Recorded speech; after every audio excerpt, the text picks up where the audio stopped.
Welcome back. Thank you for joining us. We have Jeff Parker here who's going to give us another update. So welcome back. We saw you on Monday and you had some good stuff, and you've got some additional information. So thank Morning, you. Lisa. Appreciate it, Lisa. I wanted to talk about a few things in the emails that we're receiving from residents and telephone calls. And one of the ones that we've seen a number of calls from and emails was with regards to the assessments, the overall assessments. Are they going to be discontinued? Are they going to be cut in part or anything like that? And I wanted to walk people through as to, the answer is no. And the answer is no because of two things. One, the state mandates, following the codes and everything with regards to the requirements legally to have the assessments in place. Mm-hmm. But secondly, most importantly to our residents, I want them to understand we're still in operation here. Now, we did close down some facilities like our recreation and our community centers, but there's so many things that we're still doing, and that's what your assessments are paying for. And that really relates to the health and safety of the village. Right. And so I wanted to mention those are security. Mm-hmm. We still have our security operation working all the way 24/7. Right. We have our gate operations still in place. Although we've closed some of the gates, we still have a number of the gates open, and we want to process people through those gates appropriately. Mm-hmm. We have our finance and administration.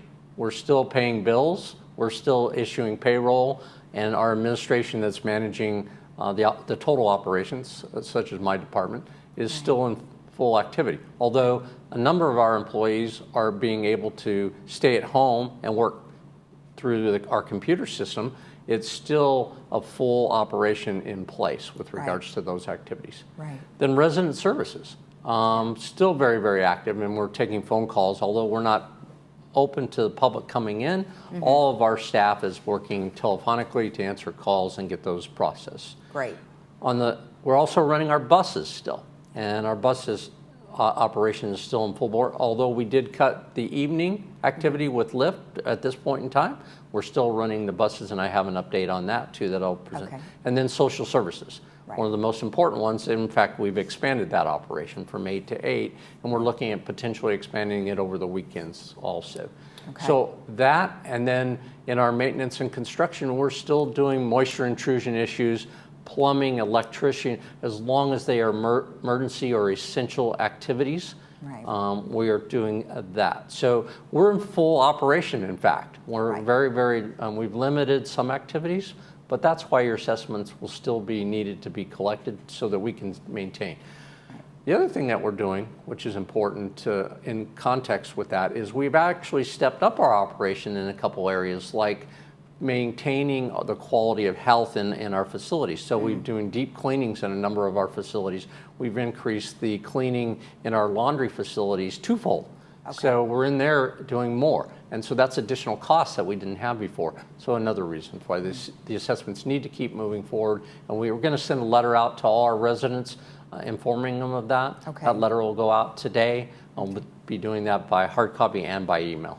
Well, you know, it's business, but not business as usual. That's correct. Right. Well, it's an unprecedented time, as we know, and we appreciate all the work that you are doing for the community. Thank you. Let's talk a little bit about some of the things that you did mention. Laundry facilities. I mean, whoever has to use them, and there are additional cleanings going on. What are some other things that are happening? Well, one of the questions that we received was there going to be an opportunity for the village to reset the washers and dryers? And they're obviously quarter operated at this point in time. Mm-hmm. So we did an evaluation of that and went back and looked at it. The reality is the banks are open.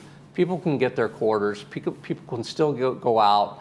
That's not a restriction under the state mandates. So you can still go down to the bank, you can get your quarters, and you can still operate the laundry. So we didn't feel like, and the cost associated with readjusting that and the time frame, we felt it was to keep the norm, keep the process going as is. We did indicate to you that we're cleaning them more often, but we're asking people to go to their banks, get their quarters, continue. One of the things we are going to look at, and we're doing the investigation right now, is whether or not we could find any change machines that we could potentially put at a couple of our clubhouses. We'll get back to you probably by Friday. I'll have an answer on that. That may make it a little more convenient than running down to your local bank. You can stay in the village at one of the clubhouses and get your change if necessary. Well, that's a great idea, and look at that. Even a good thing comes out of some of these horrible things that are going on. At least we Correct. have a new idea, which I Correct. think we may have to adjust to going forward.